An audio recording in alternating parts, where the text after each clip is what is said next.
ফাহাম আব্দুস সালাম, জুলাই সনদ স্বাক্ষর হয়ে গেলে দেশের আইন শৃঙ্খলা পরিস্থিতি কি স্বাভাবিক হবে কিছু মনে করেন? মানে এইটা কি কোনো এফেক্ট ফেলবে কিনা?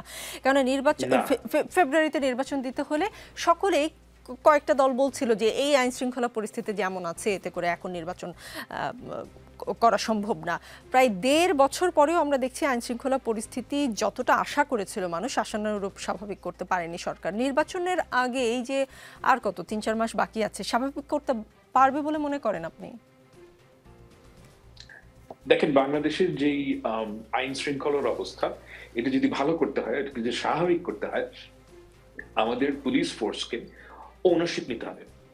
এবং এই ওনারশিপ নেওয়ার যে সমস্যা, সেজন্যই বাংলাদেশের ডেমোক্রেটিক ট্রানজিশন দরকার। যে অর্থাৎ যে পলিটিক্যাল গভর্নমেন্ট আসুক, যেই ক্ষমতায় আসুক, পলিটিক্যাল গভর্নমেন্ট আসলে তাদের একটা হোল্ড হয়, তাদের একটা সে হয়, তাদের একটা স্কিন ইন দ্য গেম হয়।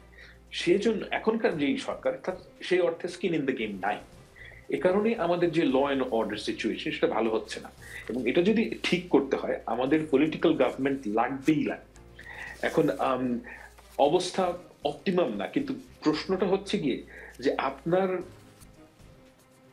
মানে মেন্টালিটিটা কি, এটা কিন্তু খুব গুরুত্বপূর্ণ।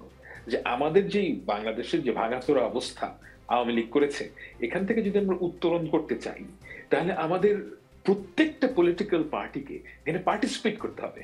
সকলের একটা প্রয়োজন আছে এখানে ঐকমত্য তৈরি করার, এবং সকলের এখানে পার্টিসিপেট করা উচিত।